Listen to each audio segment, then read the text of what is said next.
चलिए,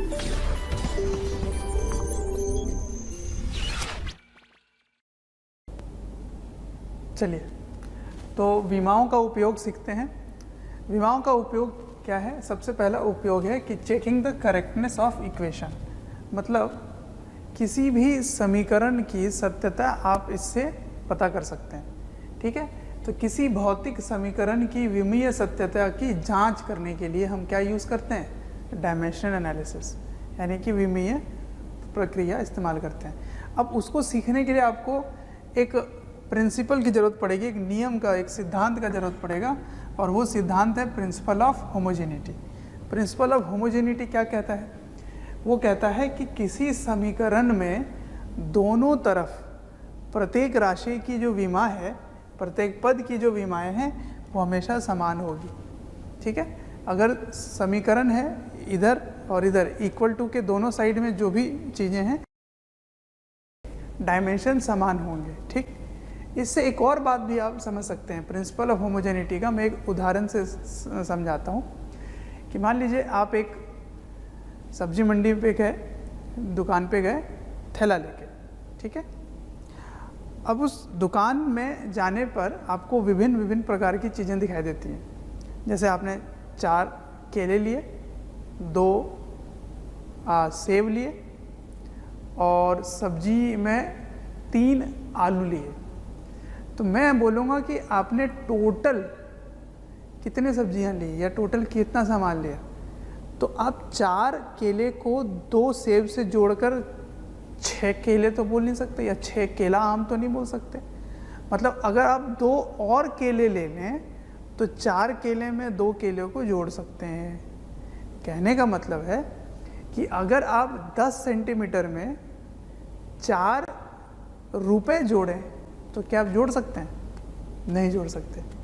10 सेंटीमीटर में आप 3 मिलीमीटर भले जोड़ सकते हैं, और वो कैसे? उसके यूनिट में कन्वर्ट करके, है ना। मतलब 10 सेंटीमीटर और 2 मिलीमीटर दोनों की विमाएँ L है, यानी कि लेंथ है। लेकिन अगर रुपए की बात करें, या मैं चलो रुपए की बात नहीं कर रहा, पर मैं ले लेता हूँ एक मास 4 kg। अगर 4 kg को 2 मीटर में जोड़ेंगे तो क्या जोड़ सकते हैं? नहीं जोड़ सकते। 4 kg को 2 kg से जोड़ सकते हैं। मतलब जब तक ऐसी राशि जिनकी विमाएँ बराबर ना हो उनको आप नहीं जोड़ सकते। तो कहने का मतलब है कि अगर a प्लस बी कर रहे हैं आप, या फिर a माइनस बी कर रहे हैं, अगर ये चीज़ मीनिंगफुल है, इज़ करेक्ट या इज़ मीनिंगफुल, अगर ये मीनिंगफुल है, इसका मतलब डायमेंशन ऑफ a बराबर डायमेंशन ऑफ b होगा। ठीक है, यही इससे समझ में आता है प्रिंसिपल ऑफ होमोजेनिटी से। ये भी पॉइंट इंपॉर्टेंट है, इसको समझ लीजिए कि अगर आप 2 फिज़िकल क्वांटिटी यानी कि 2 ऐसी राशियों को जोड़ रहे हैं, तो और वो बात बिल्कुल सत्य है, आप जोड़ रहे हैं और वो समीकरण सत्य है, तो वो तभी जोड़ सकते हैं जब दोनों की विमाएँ समान होंगी। तो जब आप जोड़ेंगे तो इन दोनों की विमाएँ बराबर होगी, घटाएंगे तो दोनों की विमाएँ बराबर होगी। लेकिन भाग देंगे और गुना देंगे उसमें आप नहीं बोल सकते। ठीक है, तो वो भाग और गुना में नहीं लगता है, सिर्फ जोड़ और घटाव में ही लगेगा। इसी आधार पे हम कह सकते हैं कि दी गई समीकरण सही है या नहीं। अगर दोनों तरफ प्रत्येक पद की विमाएँ समान नहीं होंगी तो फिर वो समीकरण सही नहीं होगा। तो आप विमाएँ से आपने किसी समीकरण की सत्यता सिद्ध कर दी। ठीक है, तो विमाएँ जो इस्तेमाल करते हैं वो, जिसका सबसे पहला उपयोग क्या है? किसी भी समीकरण की सत्यता पता करना कि वो सत्य है या नहीं, वो हो सकता है या नहीं हो सकता। ठीक है, तो इसको प्रूव करेंगे एक एग्जाम्पल से। इसको आप लिख लीजिए, फिर मैं एक उदाहरण देता हूँ। ठीक है, तो लिख लिया होगा आपने। अब शुरू करते हैं। पहला, check the correctness of following equation, EQN मतलब इक्वेशन, ठीक है। तो दिए गए समीकरण की सत्यता सिद्ध करें, यही लिखा हुआ है। तो पहला जो आपको पहले से पता है मैं वही ले लेता हूँ, S equals to UT plus half AT², ठीक है। ये आपने 9वीं कक्षा में पढ़ा होगा। तो इसमें S का मतलब आपको पता है क्या होता है, ये विस्थापन है, U का मतलब प्रारंभिक वेग, T समय है, A है त्वरण और T समय है, ठीक है। तो इसको कैसे चेक करेंगे, तो सबसे पहले left hand side LHS, left hand side यानी कि इस साइड में, तो लेफ्ट हैंड साइड में S है, तो S का डायमेंशन क्या हो गया L, कोई दिक्कत ही नहीं है क्योंकि विस्थापन मीटर में लेते हैं और मीटर किसकी विमाएँ है, L की है। अब RHS में देखिए क्या है, सबसे पहले है UT, ठीक। अब UT का डायमेंशन क्या होगा, U हो गया L T-1, ठीक है, और T का T हो गया, तो ये दोनों कट जाएंगे तो डायमेंशन आ गई L, ठीक है। तो ये L है, ये भी L है। अब हाफ AT² ये है। तो मैंने आपको बताया था कि जो प्योर नंबर होते हैं उनकी कोई डायमेंशन नहीं होती है, तो इसकी कोई डायमेंशन नहीं होगी, इसमें परेशान नहीं होना है। अब ये हो गया त्वरण, ठीक है ना, त्वरण, तो त्वरण का डायमेंशन LT-2 और T² से एक T² आ गया, तो ये दोनों कैंसिल हो गए, तो विमाएँ L आ गई। तो इससे भी L आ रहा है और इससे भी L आ रहा है। और प्रिंसिपल ऑफ होमोजेनिटी अगर लगाओगे यानी कि समतुल्यता का सिद्धांत, वो ये कहता है कि ये दोनों अगर जोड़ रहे हो तो दोनों का डायमेंशन समान होना चाहिए, तो ये बात भी सिद्ध हो रहा है, बिल्कुल सही बात है। खैर ये तो हमें पता था कि ये सही है, तभी तो इतने सालों से पढ़ रहे हैं। लेकिन मैं इसमें अगर ये बोल देता कि S बराबर 2UT प्लस 5/3 AT², इसकी सत्यता सिद्ध करो,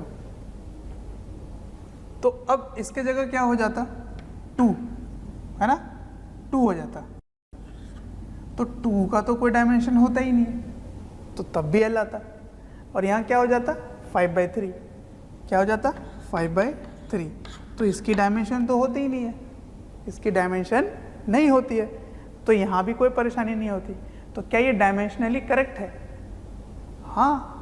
लेकिन क्या ऐसा समीकरण हम कभी पढ़ते हैं फिजिक्स में, बिल्कुल नहीं। तो क्या इस तरह से विस्थापन आप लिख सकते हैं क्या किसी सूत्र में, नहीं लिख सकते। क्या ये डायमेंशनली करेक्ट है, हाँ बिल्कुल करेक्ट है। तो क्या ये हो सकता है, ये हम नहीं कह सकते। इसका मतलब इसका एक ड्रॉबैक आ गया, एक कमी आ गई, एक प्रॉब्लम है इसमें कि ये बता तो सकता है कि वो पॉसिबल है कि नहीं, सत्यता बता सकता है समीकरण का, लेकिन ये हरगिज ही नहीं बता सकता कि वो भौतिकी रूप से सही है या नहीं। तो बड़ा ही इम्पोर्टेंट लाइन निकल के आता है कि विमीय आधार से सही, विमीय आधार से जो सही है समीकरण, वो भौतिकी आधार से समीकरण सही हो भी सकता है, नहीं भी हो सकता है। तो ये लाइन लिख लीजिए, बहुत ही इम्पोर्टेंट है। तो इसको आप इसको क्या लिखोगे, इसको लिखोगे dimensionally correct, dimensionally correct but physically incorrect. मतलब समझ में आ रहा है, मतलब आ रहा है समझ, मतलब ये है कि जो विमीय आधार से सही समीकरण है, इसको लिख लो, विमीय आधार से सही समीकरण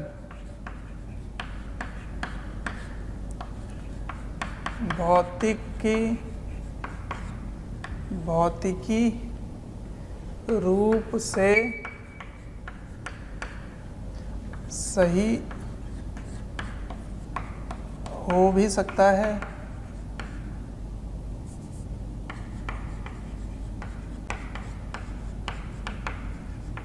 और सही और नहीं भी, और नहीं भी।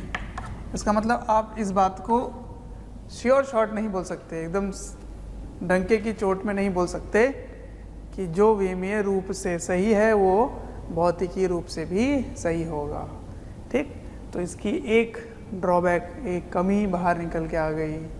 इसको लिखिए, फिर कुछ क्वेश्चन करते हैं इसी उपयोग के अंदर। ठीक है, लिखिए। चलिए अब इस सवाल की तरफ बढ़ते हैं। इसमें क्या दिया है कि अगर एक समीकरण है f बराबर a plus T square by B, if this is dimensionally correct, मतलब इस बार आपको करेक्टनेस चेक नहीं करना है, ठीक है, इसकी सत्यता सिद्ध नहीं करनी है। ये दिया हुआ है कि ये सही है, ठीक है, तो विमीय रूप से ये सिद्ध कर चुके हैं और ये सही है। ठीक है, तो आपको बताना है डायमेंशन a और b का क्या होगा। अगर f का मतलब क्या है, फोर्स, t का मतलब है टाइम, तो फोर्स यानी कि बल और ये है समय। ठीक है, ये है। ठीक, देखिए मैं इंग्लिश में इसलिए लिख रहा हूँ क्योंकि जब आप कॉलेज जाते हैं तो कॉलेज में इंग्लिश में ही पढ़ाया जाएगा आपको। ठीक है, तो इसीलिए मैंने ये चीज़ आपको लिख के रख दिया। ठीक, अब इसको ट्राई करो 2 मिनट, फिर मैं आता हूँ।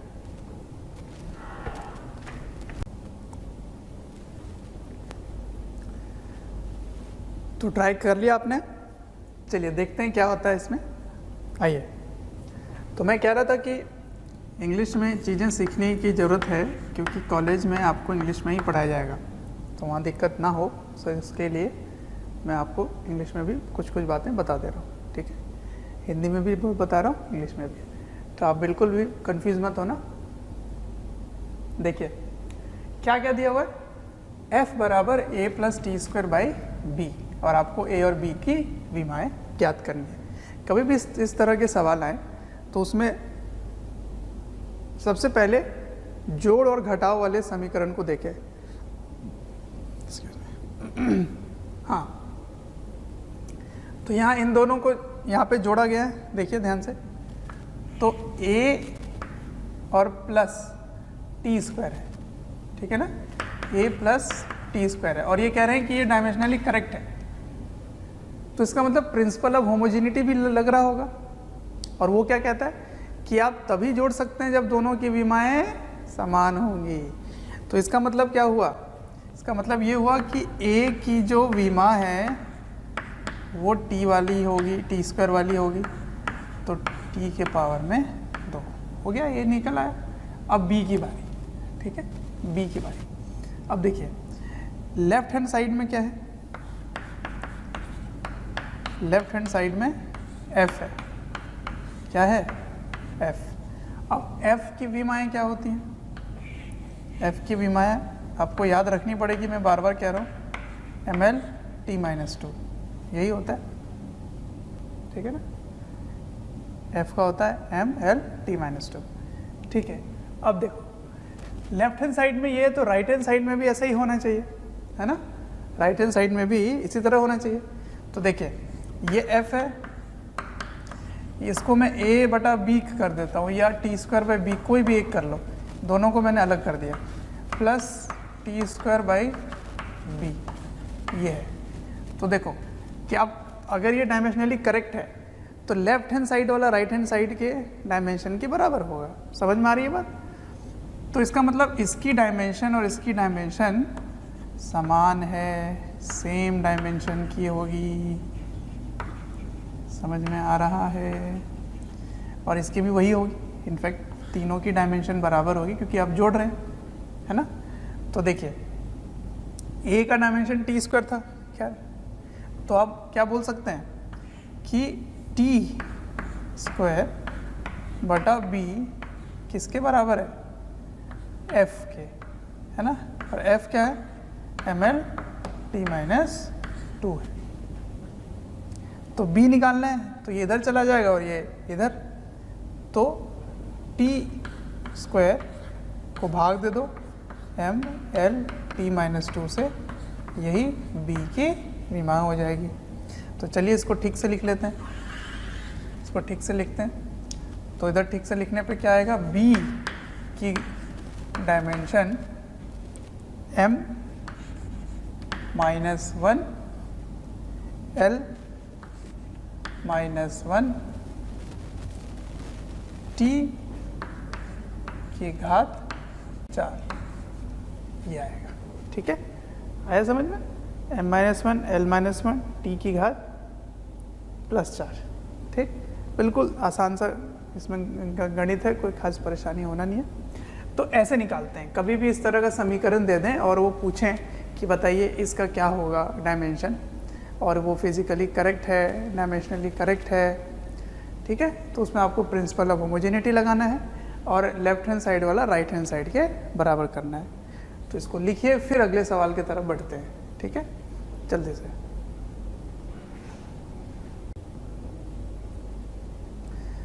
अब अगले सवाल की तरफ बढ़ते हैं और देखिए क्या है अगला सवाल। तो अगला सवाल है y बराबर a sine omega T plus के एक्स प्लस डेल्टा। ठीक है, ये एक समीकरण है। इसमें क्या क्या दिया हुआ है, इसमें गिवन है कि x a और y आर इन मीटर्स। ठीक है, ये मीटर में क्या दिया हुआ है, मात्रक दिया हुआ है, यूनिट दिया हुआ है, ध्यान रखना। और t इज इन सेकेंड। ठीक है, इसको मैं मीटर लिख देता हूँ, चलो मीटर। ठीक है, तो आपको क्या ज्ञात करना है, फाइंड डायमेंशन ऑफ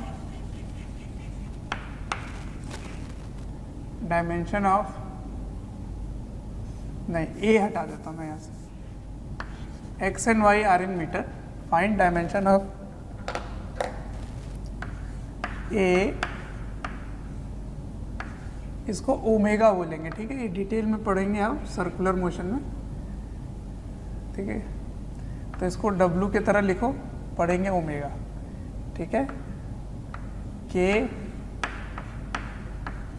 और डेल्टा। ठीक है, इन चारों का आपको डायमेंशन ज्ञात करना है। तो ये है सवाल। ठीक है, 2 मिनट का समय देता हूँ, सोचिए। थैंक यू डियर स्टूडेंट्स, हमें ढेर सारा प्यार देने के लिए। डेली हज़ारों स्टूडेंट्स हमारे वीडियोस से लाभ उठा रहे हैं, उनको काफ़ी बेनिफिट पहुंच रहा है हमारे वीडियो लेक्चर से। आपसे एक रिक्वेस्ट है कि डिस्क्रिप्शन बॉक्स पे एक लिंक है, उस लिंक को क्लिक करें और अपनी एनरोलमेंट सुनिश्चित करें। और साथ ही जिनको स्टडी मटेरियल या फिर डाउट सेशन चाहिए, वो प्रीमियम कोर्सेज़ के लिए भी एनरोल कर सकते हैं। ठीक, वीडियो पॉज करके आप सॉल्व कर सकते हैं। चलो मैं बताता हूँ आपको कैसे करना है। सबसे पहली बात, ये क्या है, ये क्या है, त्रिकोणमितीय अनुपात, ट्रिग्नोमेट्रिक रेशियो है। तो मैंने क्या बताया था कि ये पूरा का पूरा क्या होगा, ये पूरा डायमेंशन लेस होगा। अगर ये डायमेंशन लेस है तो y बराबर a हो गया। तो y बराबर a, डायमेंशन में, डायमेंशन। ठीक है, इसका क्या मतलब है, इसका मतलब है कि जो y का डायमेंशन है वही a का डायमेंशन होगा। तो y मीटर में था, तो किस में है वो, l में। तो dimension of a is l। तो चलो ये हो गया। अब फिर मैंने क्या बताया था कि साइन के अंदर जो जाता है, टैन के अंदर, कॉस के अंदर, कोई भी त्रिकोणमितीय के अंदर जो भी आप पुट करते हैं वो एक कोण होता है, और कोण हमेशा डायमेंशनलेस होगी। तो अगर ये डायमेंशनलेस है तो ये पूरा का पूरा भी डायमेंशनलेस होगा, सही है। तो अगर ये पूरा डायमेंशनलेस है तब तो आप डेल्टा सीधा सीधा बता सकते हैं कि डेल्टा क्या है, डायमेंशनलेस, ठीक है ना, नो डायमेंशन, विमाहीन है, विमाहीन। चलिए तो ये हो गया, बचे ये दोनों। अब इसमें क्या क्या लिखा हुआ है, इसमें लिखा है कि ओमेगा और टी मिलाकर डायमेंशनलेस है। क्या टी डायमेंशनलेस है? नहीं, टी क्या है, सेकंड में, यानी कि टाइम वाला उसकी विमा होगी, है ना, टाइम वाली उसकी विमा होगी। तो समय वाला जो विमा है वो आपको यहाँ लगाना है और दोनों को गुणा करके एक डायमेंशनलेस बनाना है। इसका मतलब ओमेगा का डायमेंशन और टी का डायमेंशन मिलकर डायमेंशनलेस बन रहा है, ठीक है, डायमेंशनलेस। इसका मतलब ओमेगा का डायमेंशन क्या है, टी की घात माइनस 1, ठीक है, तब जो डायमेंशनलेस होगा। आ रहे समझ? उसी तरह से आपको इसमें लगाना है, तो kx इज डायमेंशनलेस। x किस में है, मीटर में, देखो x मीटर में है, इसका मतलब वो L वाला होगा। तो k into L is dimensionless. तो k का डायमेंशन L की घात -1, ठीक है। तो ये हो गए आपके सवाल का हल, ठीक है। तो ओमेगा भी हो गया, के भी हो गया, डेल्टा भी हो गया। तो ऐसे कभी भी सवाल आए तो आप एक चीज़ ध्यान रखें कि साइन के अंदर डायमेंशनलेस होगा, साइन पूरा डायमेंशनलेस होगा। उसी तरह से लॉग के अंदर वाले जो भी होंगे वो डायमेंशनलेस होंगे और लॉग अपने में भी पूरा डायमेंशनलेस होगा, ठीक है। तो ये आपके सवाल का हल हो गया, ठीक। अब बढ़ते हैं अगले उपयोग की तरफ, ठीक। एक उपयोग हमने सीखा कि किसी भी समीकरण की सत्यता पता करने के लिए हम क्या यूज़ करते हैं, विमाएँ यूज़ करते हैं। तो उसके लिए प्रिंसिपल होमोजेनिटी भी आता है। वो क्या बोलता है, वो बोलते हैं कि किसी भी दो राशि को तभी जोड़ सकते हैं आप जब दोनों की विमाएँ बराबर होंगी, या घटा सकते हैं जब विमाएँ बराबर होंगी, ठीक है। तो एक उपयोग हमने सीख लिया, अब दूसरे उपयोग की तरफ बढ़ेंगे, ठीक है। तो इसको आप लिख लीजिए जल्दी से। चलिए फिर अब बढ़ते हैं दूसरे उपयोग की तरफ, ठीक है। दूसरा उपयोग विमाएँ का क्या है, वो है कि deriving relation between various physical quantity. मतलब भौतिकी की जो राशियां हैं, उनकी विभिन्न राशियां हैं, उनके मध्य संबंध स्थापित करना है, ठीक है। तो कई भौतिक राशियों के बीच संबंध स्थापित करने के लिए क्या यूज़ करते हैं, विमाएँ यूज़ करते हैं, ठीक है। कैसे, एक सवाल से लेके चलता हूँ मैं। टाइम पीरियड का मतलब होता है जैसे एक पर्टिकुलर जगह पर वापस घूमकर आ जाने में जो समय लगेगा उसे कहते हैं टाइम पीरियड, ठीक है, आवर्तकाल, ठीक। टाइम पीरियड मतलब किसी भी जो जगह पे वापस आने का जो समय लगता है उसको टाइम पीरियड बोलते हैं। जैसे पृथ्वी है, पृथ्वी सूर्य की परिक्रमा कर कर वापस अपने एक किसी जगह पे आने में कितना समय लगाता है, 365 दिन, 1/4 भी है ना। तो वो उसका टाइम पीरियड हो गया, इतने दिन में वो एक चक्कर लगा लेता है, ठीक है। तो यही होता है टाइम पीरियड। अब सिंपल पेंडुलम क्या होता है, सिंपल पेंडुलम मतलब सरल लोलक, वो ऐसा होता है। देखो यहाँ पर एक रस्सी है, रस्सी के नीचे में एक कोई वस्तु है m द्रव्यमान का, उसको आप नीचे बांधकर लटका देते हैं।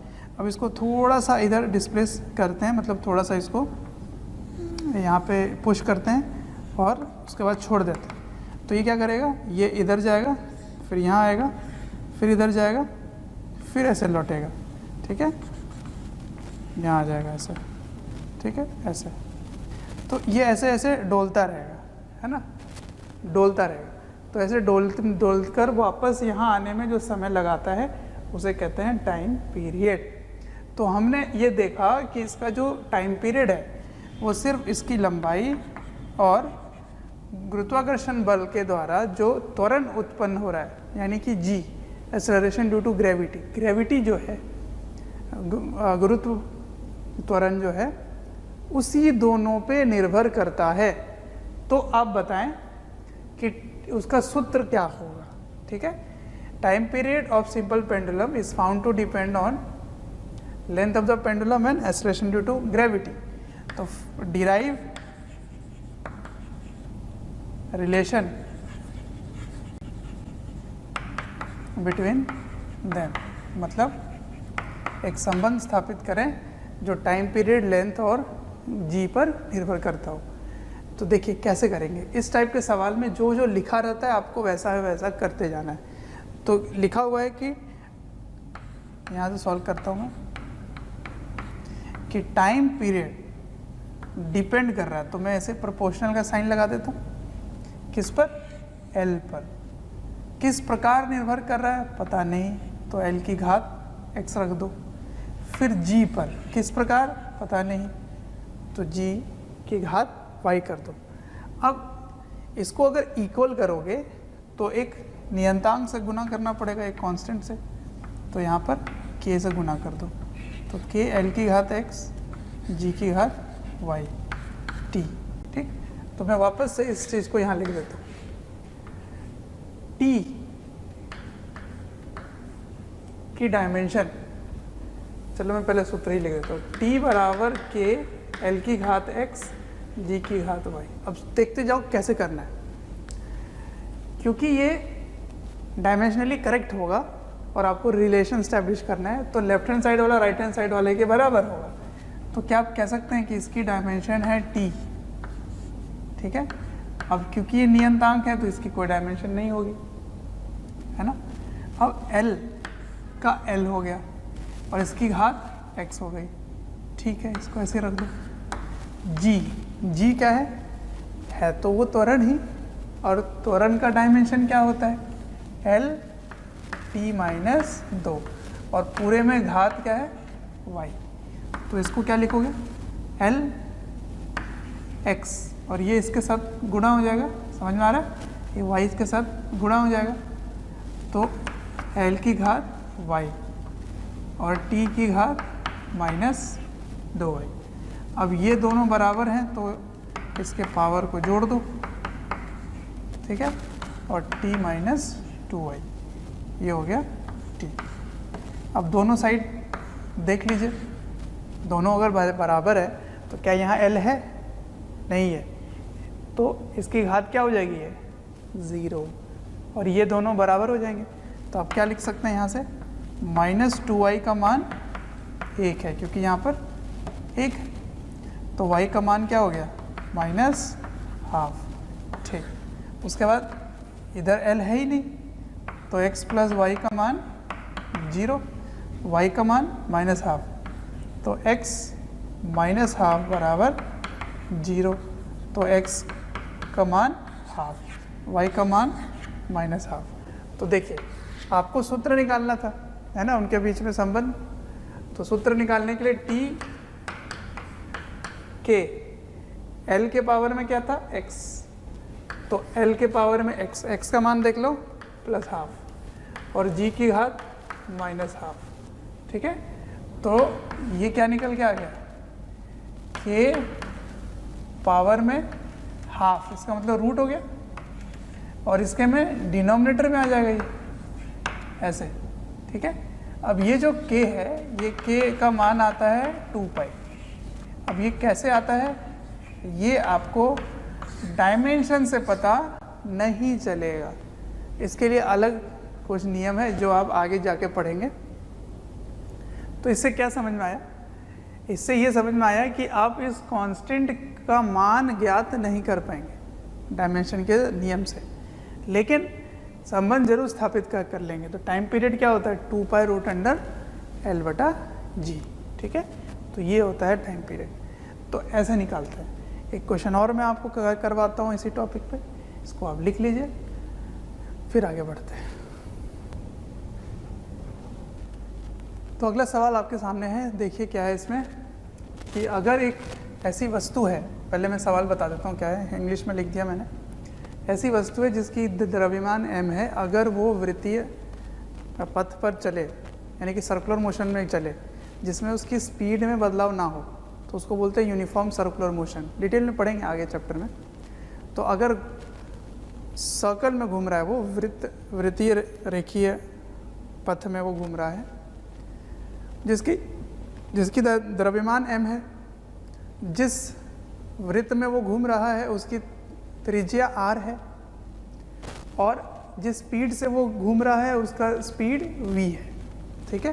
तो उसको एक बल मिलता है, ठीक है, अगर वो इस वृत्त में घूमे, m द्रव्यमान का, v वेग से m द्रव्यमान का, r त्रिज्या, इसकी त्रिज्या क्या है r, अगर इसमें घूमे तो उसको एक बल मिलता है केंद्र की ओर, ठीक है, वो केंद्र की ओर होता है F।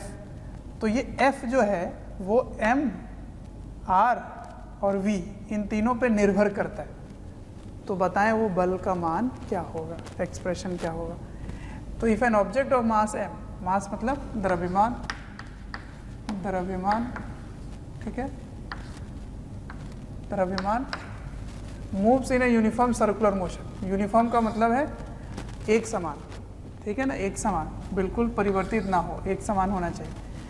फोर्स बल F उसमें लगता है एक्ट्स ऑन इट, मतलब उस पर बल लग रहा होता है, और ये डिपेंड कर रहा है, निर्भर है किस पर, M पर, V पर और रेडियस पर। रेडियस मतलब त्रिज्या, तो वो त्रिज्या r पर निर्भर कर रहा है वो, ठीक है ना, सर्कुलर पाथ का। तो आपको एक्सप्रेशन बताना है f का। एक्सप्रेशन का मतलब है वो संबंध क्या होगा, वो जो f का मान क्या होगा इनके टर्म्स में, ये निकालना है, ठीक है ना। तो देखिए कैसे करना है इसको, उसी प्रकार शुरू हो जाइए। f निर्भर कर रहा है किस पर, m पर, v पर और r पर, तो इसमें z आ जाएगा, ठीक है। अब उसके बाद क्या करना होता है, इसको इक्वल कर देना होता है, m x v y r z पर, ठीक है। फिर मैंने क्या बताया कि इसके विमाएँ बराबर कर दीजिए, ठीक है ना। तो विमाएँ, इसकी विमाएँ क्या है, बल की विमाएँ m l t-2, k का कोई विमाएँ नहीं होगा, m का m ही रहेगा, m की घात x, v क्या बन गया l t-1 पूरे में y, r क्या है, r है तो लंबाई, तो l की घात z, ठीक है ना, ऐसे हो गया। अब देखते जाइए, यहाँ l है, यहाँ भी l है, इसकी घात y है, इसकी घात z है, तो ये दोनों जुड़ जाएंगे। तो क्या आ गया इसमें, देखिए ध्यान से, इधर है m l t-2 और इधर है m और कोई भी नहीं है, तो m की घात x, l की घात y और z, दोनों ही आ गए, y प्लस z, और t की घात माइनस y और एक भी नहीं है, तो t की घात माइनस y। अब दोनों ओर में आप इसकी घात को देखें और मान निकाल लीजिए।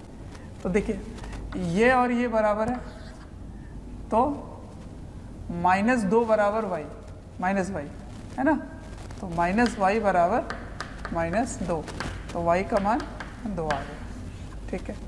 अब ये दोनों बराबर है, तो x का मान 1 आ गया, ठीक है। अब क्या बचता है, इधर l 1 है, तो यहाँ क्या लिखेंगे, y प्लस z का मान 1 है, y का मान 2 पता है, तो 2 प्लस z का मान 1 है, तो z का मान 1 माइनस 2 यानी कि -1 हो गया, ठीक है। तो तीनों ही मान मिल गए हैं आपको। अब इसको रख दीजिए यहाँ पर, इस सूत्र में रख दीजिए यहाँ पर, तो क्या आ जाएगा, f बराबर k m की घात x का मान 1 है, ठीक है, v का घात y का मान 2 है, और r की घात -1, ये हो गया, ठीक। तो देखिए क्या निकल के आता है, f बराबर m v² बटा r, क्योंकि r का पावर -1 है। अब आगे जाके आप पढ़ेंगे कि जो k है इसका मान यहाँ पे 1 हो जाता है। फिर से वही दिक्कत कि जो नियंतांक है उसका मान आप इस उपाय से, ये जो नियम है इसके विमाय वाली नियम, उससे आप ज्ञात नहीं कर पाएंगे। तो ये इसका लिमिटेशन है, ड्रॉबैक है, कमी है इसमें, ठीक है। पर फिर भी आप संबंध स्थापित कर सकते हैं यहाँ तक। तो ये क्वेश्चन को पढ़िए, एक बार आकलन कीजिए, इसको लिखिए और समझिए इसको, ठीक है। फिर आगे बढ़ेंगे थोड़ी देर में, जल्दी से। चलिए अब अगले उपयोग की तरफ बढ़ते हैं। और अगला उपयोग ये है कि किसी भी मात्रक को एक सिस्टम से दूसरे सिस्टम में कन्वर्ट कर सकते हैं, मतलब एक पद्धति से दूसरे पद्धति में कन्वर्ट कर सकते हैं, उसको बदल सकते हैं।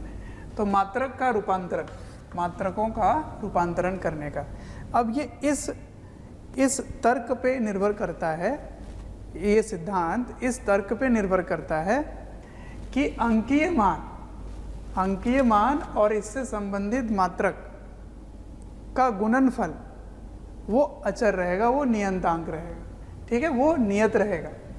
जैसे ये है आपको कोई राशि, ठीक है, ये है कोई भौतिक राशि Q, जैसे ये बल हो सकता है, ये ऊर्जा हो सकता है, कोई भी राशि हो सकती है, ठीक है ना, कोई भी फिजिकल क्वांटिटी हो सकती है। फिजिकल क्वांटिटी मतलब भौतिक राशि, कुछ भी हो सकती है Q का मतलब।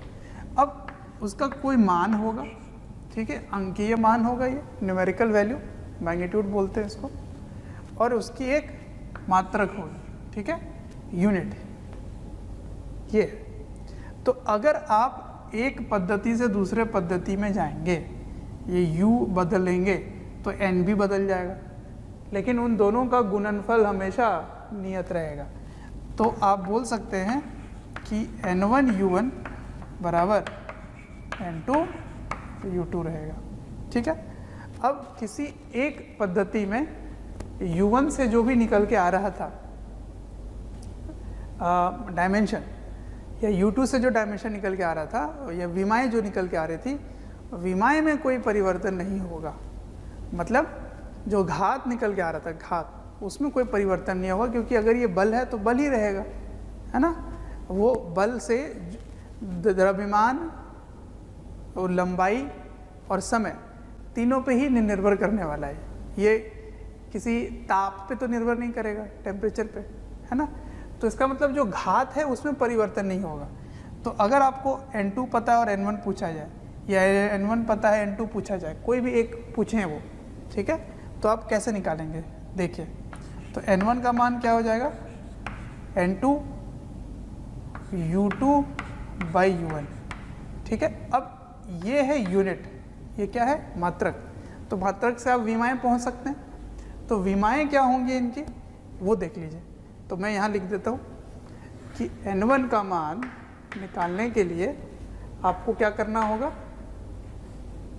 m2 हो गया u2 में, ठीक है ना, mlt माइनस वाला कर रहा हूँ मैं, तो m2 बाई m1, लेकिन अगर वो x उसकी विमाएँ थी तो x ही रहेगी, ठीक है। उसी तरह से L2 by L1 y, T2 by T1 z, यही सूत्र हमेशा लगेगा, ठीक है। अब ये सूत्र कुछ ऐसा नहीं है कि याद रखना है आपको बस इतना ध्यान रखना है कि जो भी नंबर निकालना हो उसकी विमाएँ, वो जो घात है वो वही रहेगी, बस ये m, l और t जो है वो परिवर्तित हो जाएगा। इसको समझने के लिए मैं एक उदाहरण से समझाता हूँ आपको। देखिए, एक उदाहरण देखते हैं। बल की SI पद्धति में उसकी मात्रा क्या होती है, बल का, यानी कि फोर्स की SI यूनिट क्या होती है, न्यूटन। एक और सिस्टम ऑफ यूनिट है CGS पद्धति में बल का जो मात्रक होगा उसको बोलते हैं डायन, ठीक है। तो उनके बीच में एक न्यूटन को अगर मुझे उसको परिवर्तित करना है तो वो कितने डायन के बराबर होगा, ये सवाल है, ठीक है। तो देखो, ये है आपका SI यूनिट, SI पद्धति है ये, और ये क्या है, CGS पद्धति है, तो क्योंकि ये मुझे पता था इसलिए मैंने लिख लिया। मान लीजिए सवाल में कुछ खुद ही बना के दे दे कि ऐसी एक पद्धति है जिसमें इस पे निर्भर करता है, इस पे, ये मैं अभी कराऊंगा सवाल, लेकिन ये एक पद्धति से दूसरे पद्धति में परिवर्तन हो रहा है, ठीक है। तो नंबर ज्ञात करना है आपको। तो चलो x का मान ज्ञात करना हो, x, तो x बराबर 1 इंटू जिसका मान आपको निकालना होता है वो नीचे जाता है। प्यारे बच्चों, जब मैं कमेंट सेक्शन में जाता हूँ तो कुछ ऐसे लाइन हैं, कुछ ऐसे कमेंट्स हैं जो काफ़ी कॉमन है, और वो ये हैं कि सर एक इस चैप्टर का इस टॉपिक के बारे में वीडियो बना दें या इस टॉपिक को थोड़ा सा इलेबोरेट करके समझा दें। तो प्यारे बच्चों, मैं आपसे रिक्वेस्ट करना चाहता हूँ कि सबसे पहले तो हमारे चैनल को सब्सक्राइब करें और बेल आइकन को हिट करें। इससे क्या होगा कि कोई भी नोटिफिकेशन आप मिस नहीं करेंगे। मैं ये इसलिए कह रहा हूँ क्योंकि जिस टॉपिक के बारे में आप पूछ रहे होते हैं या आप रिक्वेस्ट कर रहे होते हैं वो हमारे चैनल्स में ऑलरेडी वीडियोज़ हैं। आप अगर चैनल विज़िट करेंगे तो प्लेलिस्ट भी बने हुए हैं, और प्लेलिस्ट से आप अपने जो डिमांड है, जो आपके पर्टिकुलर टॉपिक्स हैं, उनको आप विज़िट करके पढ़ सकते हैं। तो अब 9 में निकाल रहे हैं, ठीक है। तो 9 में आप लिख देंगे M2 नीचे, ठीक है, M1 ऊपर, ऐसे L1 L2 T1 T2, ठीक है, ऐसे होगा। अब देखिए इसकी जो घात है वो नहीं परिवर्तित होगा, क्योंकि रहेगा तो ये बल ही है ना, ये बल ही रहेगा। तो देखिए उसमें क्या आया था, M L T - 2, यही था ना। तो मैं बार बार कह रहा हूँ आपको, कम से कम बल का तो याद रखना ही पड़ेगा। तो ये क्या था, ML T - 2, ये था, ठीक है। ये अब देखिए SI में 1 है तो 1 छोड़ो, ये है SI। SI में मास किस में होता है, kg में, ठीक है। और M2 कहाँ, CGS में मास किस में लेते हैं, ग्राम में, ये ग्राम में होता है, ठीक है।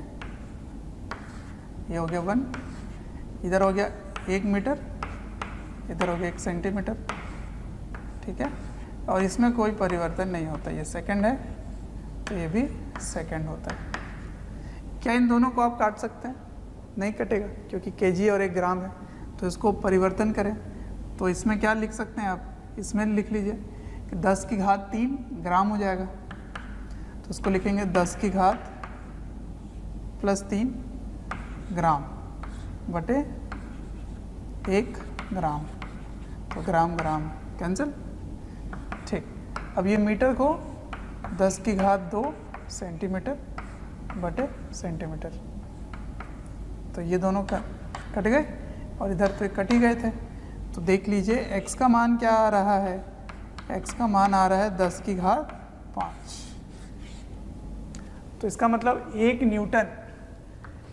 न्यूटन का मान 10 की घात 5 डायन होता है, ठीक है। इसी तरह से आप एक दूसरा उदाहरण खुद से करके देख लीजिए।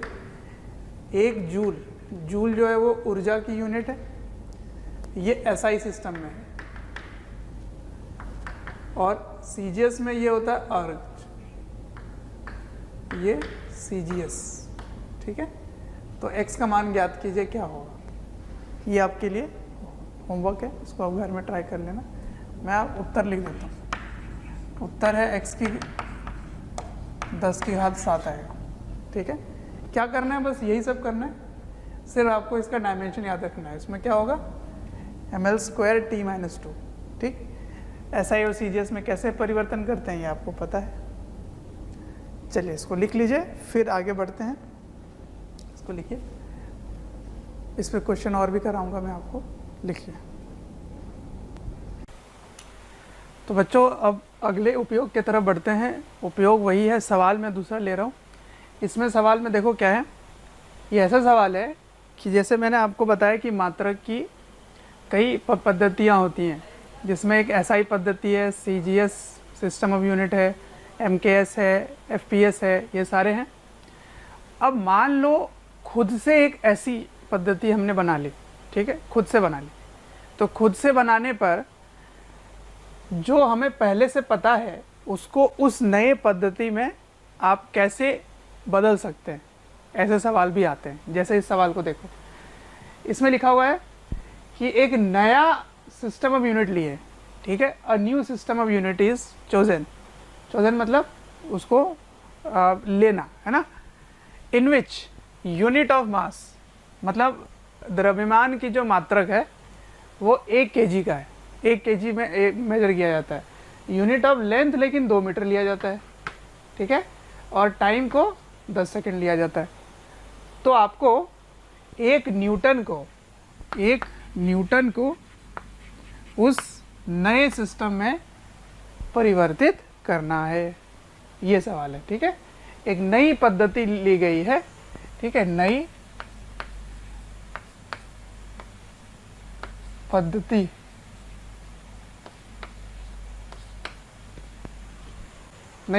ली गई है, मात्रक की, यूनिट मतलब इकाई ले लो या मात्रक बोलो, ठीक है, जिसमें द्रव्यमान, मास मतलब द्रव्यमान 1 kg का है, लंबाई जो है वो 2 मीटर की है, और समय जो है वो 10 सेकंड लिया गया। मतलब उस मात्रक में, उस नई पद्धति में, उस नई यूनिट में, नए सिस्टम में, यूनिट में ये बातें हैं। तो आपको 1 न्यूटन को नए सिस्टम में परिवर्तित करना है। तो मतलब 1 न्यूटन का मान कितना न्यू यूनिट होगा, इसको न्यू यूनिट लिख देता हूँ मैं, ठीक है। जैसे मैंने अभी आपको करवाया कि 1 न्यूटन को सीजीएस में परिवर्तित कीजिए, तो सीजीएस के बारे में हमें पहले से जानकारी है कि उसमें लंबाई सेंटीमीटर में ली जाएगी, द्रव्यमान ग्राम में लिया जाएगा और समय सेकंड में लिया जाएगा। अब इसमें जो नया सिस्टम है उसमें द्रव्यमान जो है वो केजी में ही लेना है, लेकिन लंबाई जो है वो 2 मीटर में लेंगे और ये 10 सेकंड में लेंगे। तो बताइए कि 1 न्यूटन को उस नए सिस्टम में कैसे परिवर्तित करेंगे। तो वही करना है जो मैंने आपको सूत्र दे रखा है कि Q बराबर NU, तो N1U1 बराबर N2U2 होगा, ठीक है ना, Q बराबर NU, तो इसका मतलब N1U1 बराबर N2U2, यही सूत्र लगेगा। अब इस सूत्र को हल करने के लिए मैंने जो फाइनल एक फॉर्मूला बना रखा है उसी को इस्तेमाल कर लो। N1 में 1 पता है, N2 x है ना, ये हो गया 1 न्यूटन x नया यूनिट, इसको U2 छोड़ दो। तो मैंने कहा था कि यूनिट परिवर्तित होते हैं लेकिन उनकी विमाएँ परिवर्तित नहीं होती है, मतलब उसकी जो घात है उसमें कोई परिवर्तन नहीं आएगा। तो उसी सूत्र को इस्तेमाल कर लीजिए जल्दी जल्दी फटाफट। तो 1 न्यूटन है ये, है ना, तो आपको क्या निकालना है, x का मान निकालना है। तो x ही सीधा लिख ले, x लिख लेते हैं। तो x बराबर 1 इंटू m1 बाई m2 या m2 बाई m1 जो सही लगे की घात x, L1 बाई L2 की घात y, T1 बाई T2 की घात z।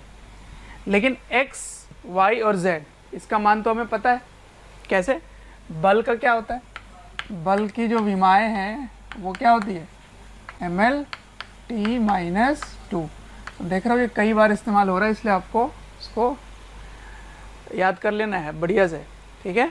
तो ml t माइनस 2, तो m की घात 1, l की घात 1, इसकी माइनस 2, ठीक है। अब देखते जाओ, ये 1 है, मतलब ये न्यूटन वाली बात हो रही है, तो न्यूटन वाला आपको यहाँ लिखना है, मतलब एसआई पद्धति 1 हो गया। तो एसआई पद्धति से जो m निकलता है वो 1 kg रहता है और इसमें भी 1 kg दिया हुआ है, तो कोई प्रॉब्लम ही नहीं है। इसमें देखिए L1 L1 कहाँ है, L1 कहाँ है, L1 कहाँ है? हाँ, L1 तो चलो SI वाला ही रहेगा, तो SI हो गया 1 मीटर और इसमें 2 मीटर, ठीक है। और इसकी घात 1। T1 हो गया SI प्रणाली में जो यूज़ करते हैं 1 सेकेंड, और इसमें कितना दिया है 10 सेकेंड, कितना है 10 सेकेंड, और इसकी घात -2, ठीक है।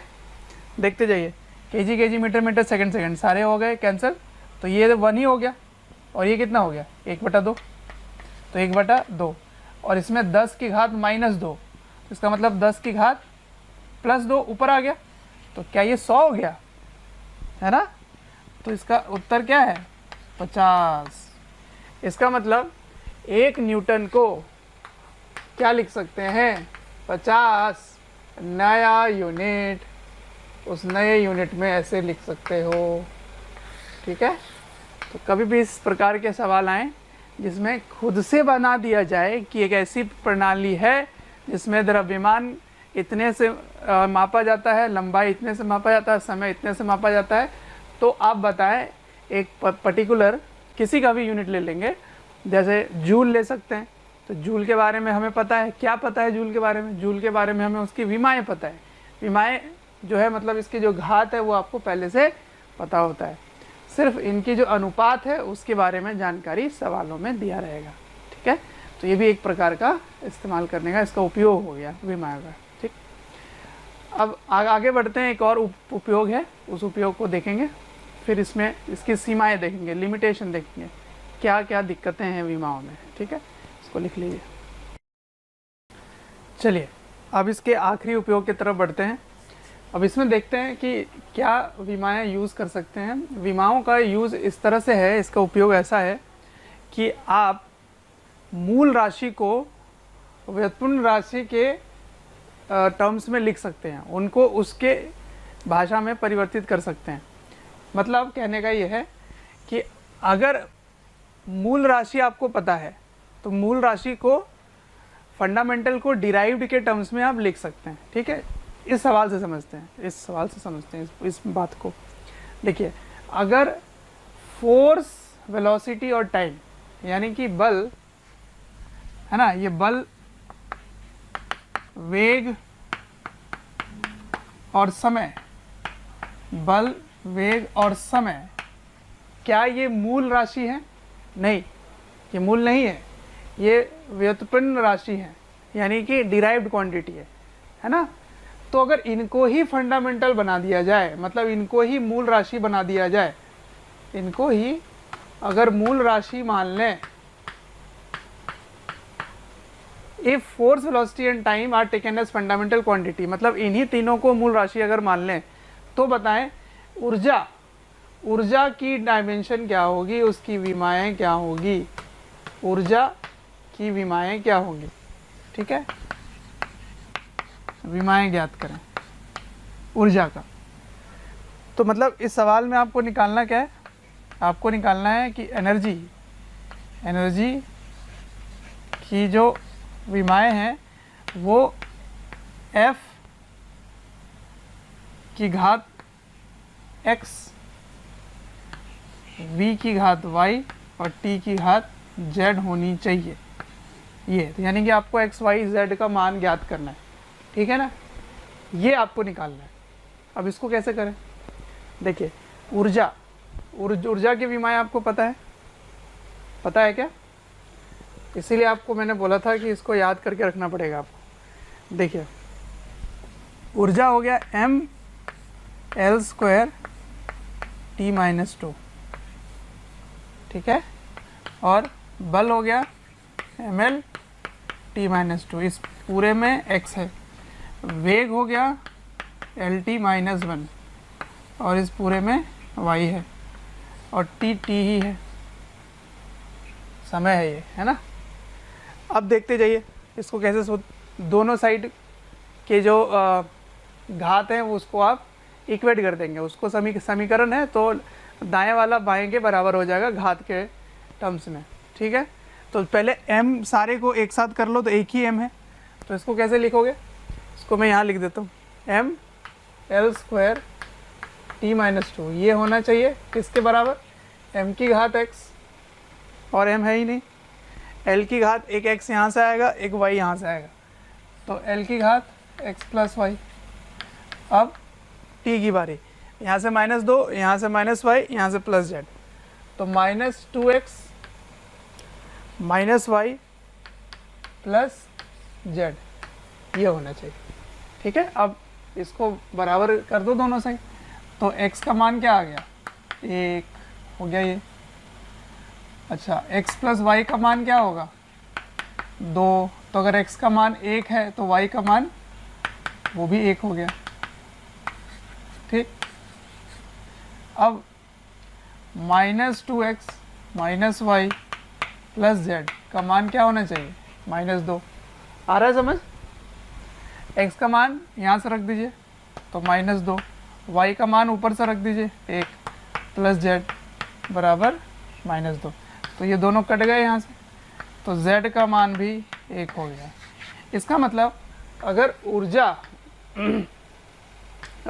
ऊर्जा की विमाएँ लिखें तो वो आ जाएगा F V T,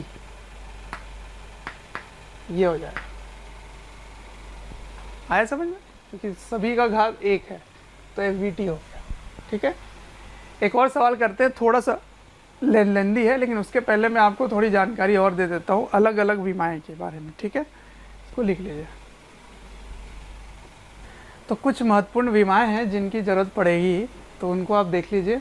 देखिए, विमाएँ का कोई अंत नहीं है, बहुत सारी विमाएँ हैं जिनको आप पूरे भौतिकी में, पूरे फिजिक्स में आप पढ़ने वाले हैं साल भर, 11वीं कक्षा में और 12वीं कक्षा में पढ़ते हैं। तो किसी भी राशि का आप विमा निकाल सकते हैं, लेकिन तभी जब आप उसके सूत्र को जानेंगे। तो इस चैप्टर में आप सवाल करते समय कभी कभी ऐसा हो सकता है कि आपको ये चीज़ सुना ही नहीं होगा, आपने कुछ ऐसी राशि होगी जिसके बारे में सुना ही नहीं होगा। तो इसलिए, क्योंकि आगे जाके आप पढ़ेंगे, मैं कुछ चीज़ें आपको बता देता हूँ अभी, और उसके सूत्र बता देता हूँ जिससे विमाएँ निकाल सकेंगे। ठीक है, जैसे एक है बल आघूर्ण, ये होता है टॉर्क। टॉर्क का मतलब क्या होता है कि बल लगाने के कारण अगर कोई वस्तु घूमने लगे, ऐसे वो घूमने लगे, जैसे आप दरवाजे में बल लगाते हैं तो उसमें त्वरण जो है वो आगे नहीं बढ़ता, वो मतलब आगे, जैसे आप गेंद में बल लगाएं तो वो आगे बढ़ जाएगा, उसके विस्थापन होगी, लेकिन ये कोणीय तरीके से घूमेगा वो। ठीक है ना, तो ऐसा रूप बल का जो किसी वस्तु को घुमा सके उसे बोलते हैं बल आघूर्ण, टॉर्क बोलते हैं। टॉर्क काफ़ी इंपॉर्टेंट है, इसको आगे पढ़ेंगे हम लोग। तो मैं आपको बता देता हूँ कि इसका सूत्र क्या होता है। इसको ऐसे रिप्रेजेंट करते हैं, इस सिंबल से रिप्रेजेंट करते हैं, इसको टाउ बोलते हैं। तो ये इसका सूत्र हो गया, R को F से गुणा कर दो। ठीक है, F का मतलब बल हो गया, ये बल है, और ये दूरी है। कहाँ से दूरी, तो जहाँ से वो घूमने वाला है उससे जहाँ बल आपने लगाया परपेंडिकुलर, यानी कि लंबवत जो बल लगेगा वही वाला हमें इससे गुणा करना होता है। ठीक है, लंबवत वाला मैं ले लेता हूँ, लंबवत दिशा में होनी चाहिए। खैर, उससे मतलब नहीं है आपको ये पता होना चाहिए कि इससे क्या निकल के आएगा। इससे निकल के आएगा विमा L, और इससे क्या निकल के आएगा, ml t-2। तो देखिए, बलाघूर्ण का विमाएँ क्या निकल के आएगी, ml² t-2। लेकिन एक चीज़ आपने गौर किया, ml² t-2 तो ऊर्जा का भी था, गतिज ऊर्जा का, कार्य का और बल आघूर्ण का, तो तीनों ही अलग अलग हैं। बच्चों, अगर हमारे वीडियोस आपको पसंद आते हैं, आपको हमारी जो मेहनत है वो आपको अच्छी लगती है, तो आप हमारे वीडियोस को ज़रूर लाइक करें और शेयर करें। शेयर इसलिए मैं करने बोल रहा हूँ क्योंकि आपके शेयर करने से ज़रूरतमंद बच्चों तक ये वीडियोस पहुँच सकता है, जिनको एक पर्टिकुलर टॉपिक काफ़ी वीक लग रहा है, या एक ऐसा चैप्टर है जिसके बारे में एक पर्टिकुलर टॉपिक उनको अच्छे से पढ़ना है, तो उन तक पहुँच सकता है ये। अंत में मैं आपसे यही कहना चाहूँगा कि आपके स्नेह, अफेक्शन, प्यार देखकर हमारी पूरी मोशन की टीम काफ़ी मोटिवेटेड है आपको क्वालिटी कंटेंट देने के लिए। जबकि चलो 2 मिनट के लिए मान लें कि कार्य और ऊर्जा दोनों की जो मात्रक है, यानी यूनिट, वो सेम है, तो ठीक है, विमा भी सेम हो गई। लेकिन इसकी यूनिट न्यूटन मीटर होती है, इसकी जो यूनिट है वो न्यूटन मीटर होती है, ना कि जूल। तो देख लो, अगर विमाएँ समान हैं तो वो राशि बराबर हो भी सकती है, नहीं भी हो सकती है। ठीक है, तो आप नहीं बोल सकते कि विमाएँ अगर बराबर हैं तो राशि भी बराबर होगी। अलग अलग राशि की विमाएँ सेम होती हैं। ठीक है, तो ये इसका एक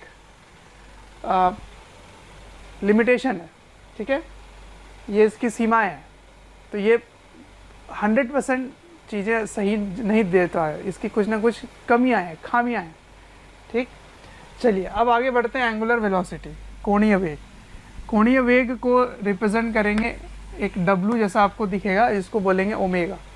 ठीक है, ओमेगा। अब इसके सूत्र क्या है, क्योंकि ये वेग है कोणीय तरीके से, तो वो ये बताता है कि कोई भी थीटा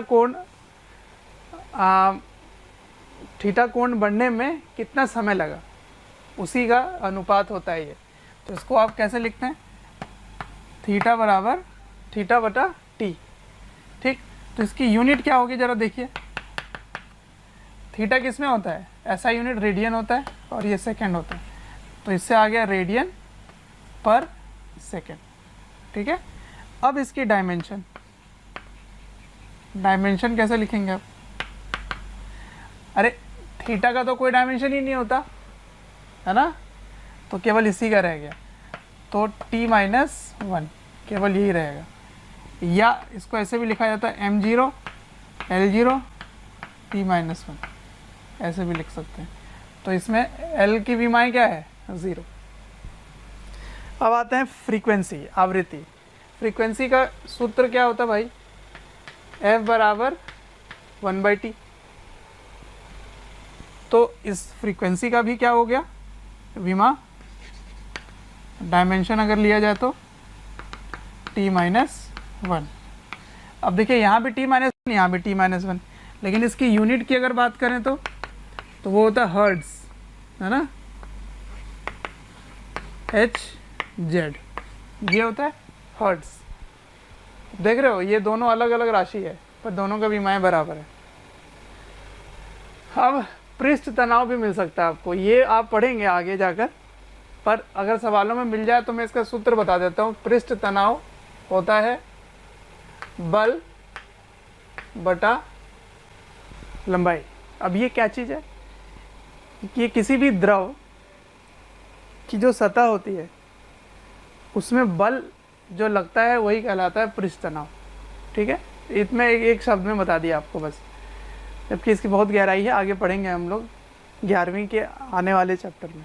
ठीक है, तो देखो ये सूत्र है, तो सूत्र से विमाएँ आप बना लेंगे। इसको क्या लिखेंगे, ml t-2 और ये l, तो l कट गए तो हो गया m, या तो l0 लिख लो t-2, ये हो गया इसका विमा। अब ये बड़ा ही इंपॉर्टेंट है, प्लैंक कांस्टेंट। प्लैंक कांस्टेंट को h से लिखते हैं।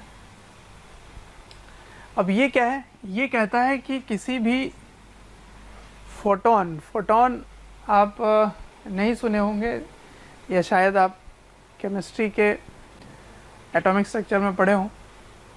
फोटोन का मतलब है कि जो ऊर्जा आपको रोशनी प्रकाश में दिखाई देता है वो एक फोटोन के फॉर्म में। मतलब आइंस्टीन ने कहा था कि हम मान सकते हैं कि बहुत सारे पैकेट्स हैं, छोटे छोटे टुकड़े हैं ऊर्जा की। ठीक है, उसी को फोटोन बोलते हैं। तो एक फोटोन की ऊर्जा कैसे लिखेंगे, आइंस्टीन ने कहा था कि वो ऊर्जा को लिखते हैं, प्लैंक कांस्टेंट को गुणा करते हैं आवृत्ति से। ठीक है, ये फ्रीक्वेंसी है ना, इससे गुणा करते हैं, या HF लिख सकते हो। ठीक है, हम लोग ये न्यू से इसको रिप्रेजेंट करते हैं, ये V नहीं है, ये न्यू है। ठीक है, NU, न्यू, और ये है प्लैंक नियतांक। ठीक है, प्लैंक का नियतांक है ये। इसका मान क्या होता है वो आप पढ़ लेंगे आगे, पर उससे मतलब नहीं है मुझे मतलब है कि इससे h का डायमेंशन क्या होगा। तो h को क्या लिख सकते हो, h बटा न्यू।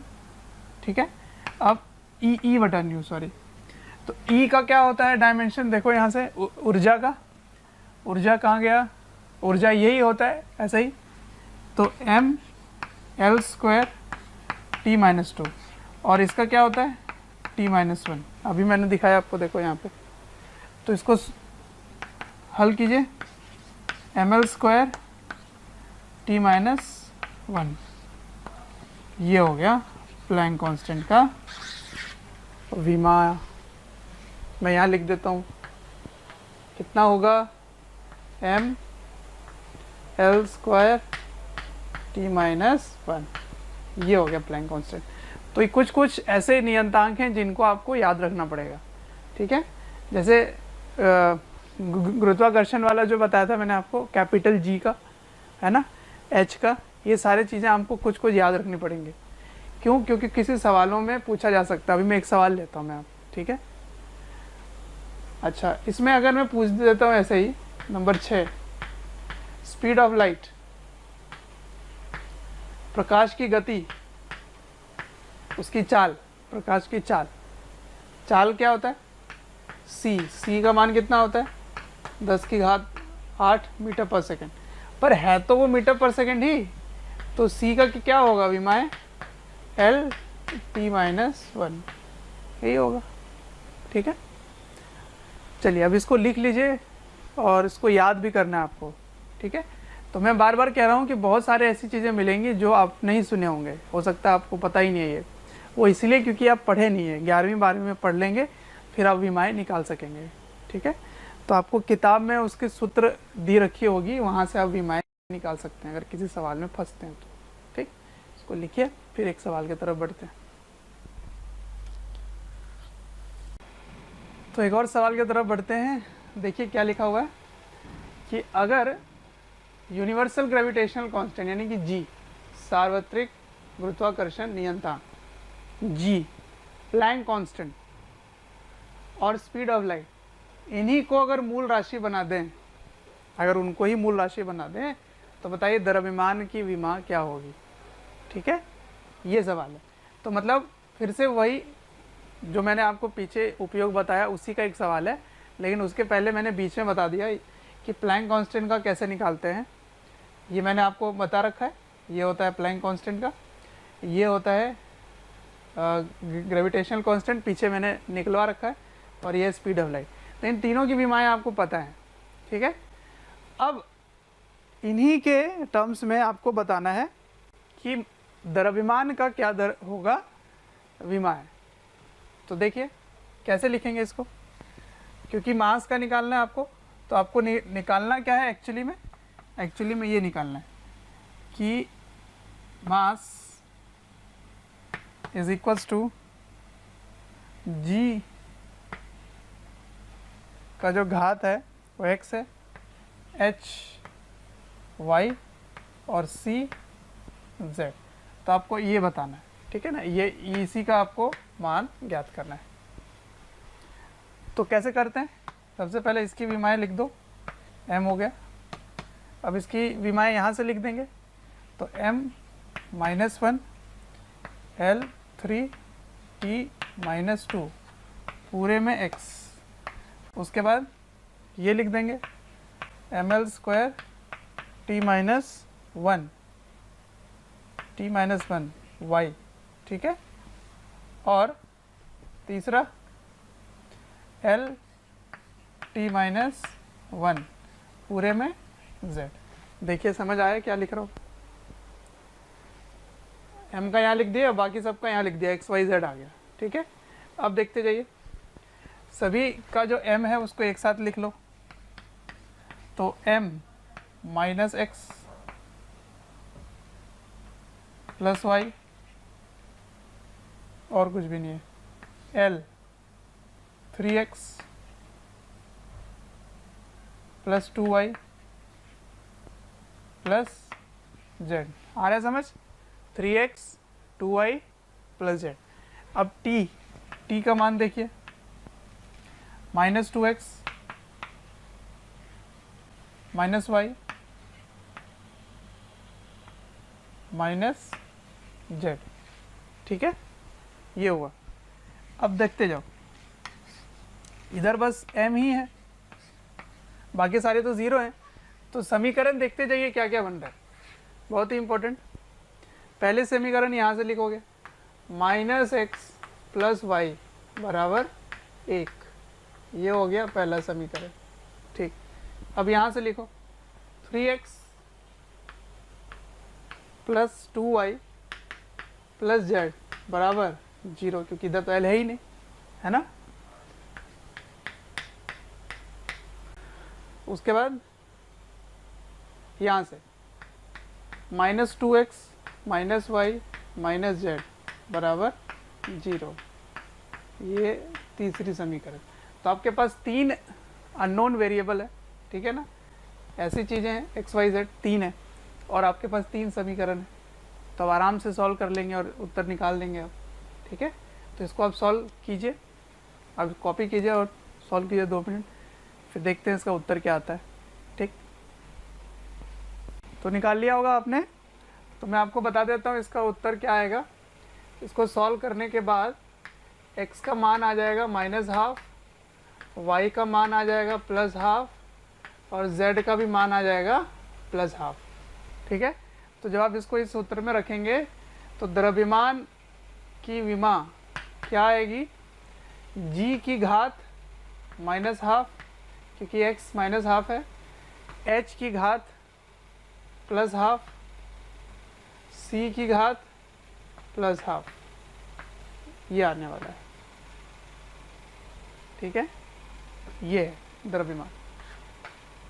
ठीक, तो इसी तरह के सवाल आते हैं जिनको हमेशा एक में दूसरे में इसके जितने भी उपयोग है मैंने आपको बता दिया, जिसमें लास्ट के 2 बड़े महत्वपूर्ण थे कि एक डिराइव्ड क्वांटिटी को फंडामेंटल क्वांटिटी के टर्म्स में, फंडामेंटल क्वांटिटी को डिराइव के टर्म्स में, एक सिस्टम यूनिट को दूसरे सिस्टम ऑफ यूनिट में, एक ऐसी यूनिट जिसके बारे में हमें जानकारी नहीं है लेकिन उसमें लंबाई या वो समय, द्रव्यमान, उनका मान क्या है वो सब कुछ दिया हुआ है, उसमें आप परिवर्तित कर सकते हैं, ठीक है।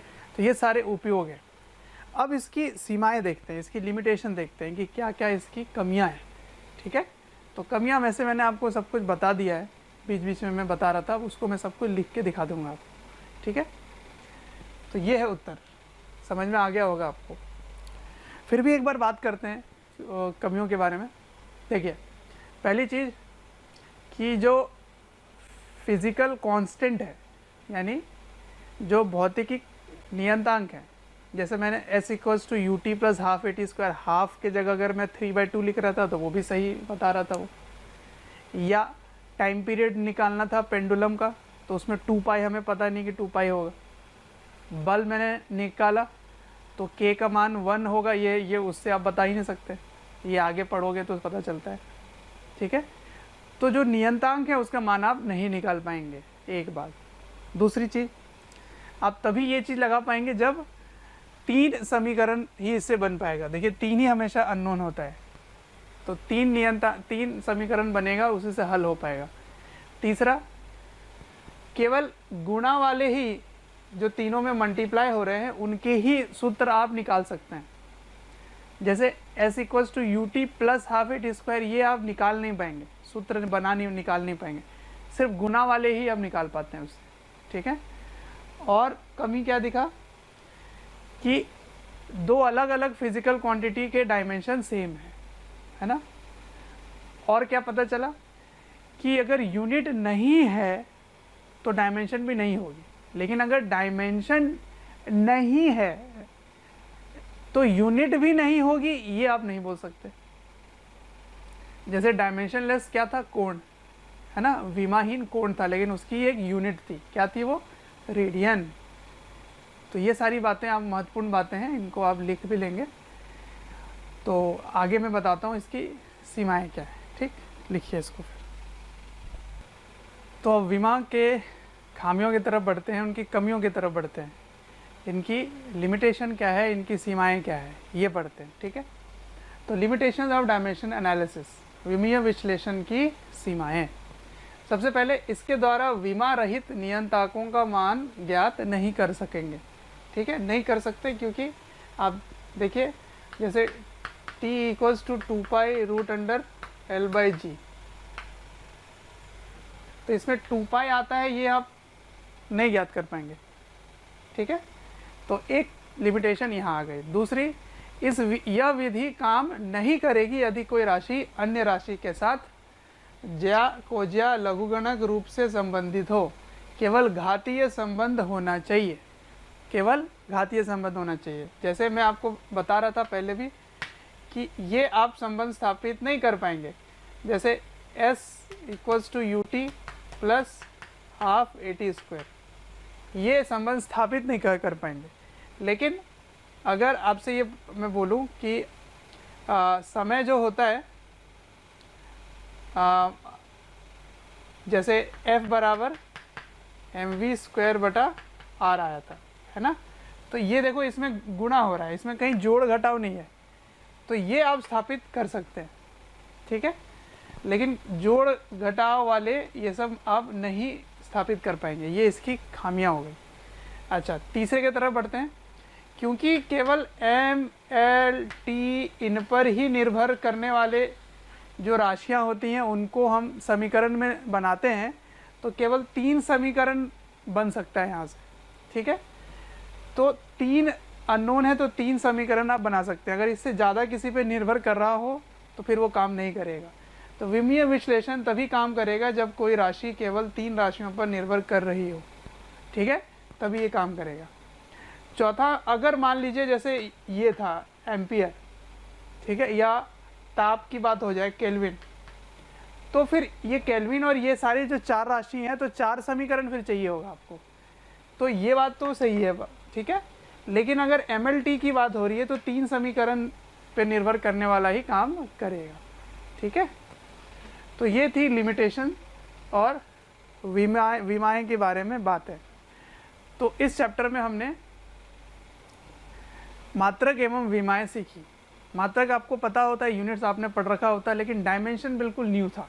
ठीक है, तो डायमेंशन यानी कि विमा, और इसकी ज़रूरत कहाँ कहाँ पड़ती है, तो आपको मैंने बता दिया कि किसी भी समीकरण की सत्यता पता करने के लिए कि वो सही है या नहीं। उसके बाद किसी भी राशि के बारे में जानकारी दे रखी है तो उससे आप उसके सूत्र तक पहुंच सकते हैं। और फिर हमने सीखा कि अगर डिराइव्ड फिजिकल क्वांटिटी को ही मान लिया जाए तो उसके टर्म्स में फंडामेंटल को लिखा जा सकता है। ठीक है, तो ये सारी बातें जो हैं ये विमीय विश्लेषण के अंदर आता है। ठीक, तो आई होप आपने समझ लिया होगा। तो अब आप क्या कर रहे हैं, आपको एक्सरसाइजेस जो हैं, जो सवाल हैं आपके शीट में, उनको सॉल्व करें। अन्य भी किसी जगह से आप सॉल्व कर सकते हैं और बढ़िया प्रैक्टिस चाहिए इसमें। ठीक है, तो काफ़ी आसान चैप्टरों में से एक है और इसके क्वेश्चन भी आते हैं। तो आई होप आप समझ चुके होंगे। थैंक यू सो मच, मिलते हैं अगले चैप्टर में। Thank you. कोई भी चैप्टर या वीडियोस आपको डिटेल में ईयर लॉन्ग वाले वीडियोस चाहिए और काफ़ी डिटेल में वीडियोस आपको चाहिए, तो आपको एक नंबर दे रहा हूँ, टोल फ्री नंबर है, आप इनको कॉल करें और डिटेल में आप बात कर सकते हैं और पूछ सकते हैं। नंबर है 1800 2121 799।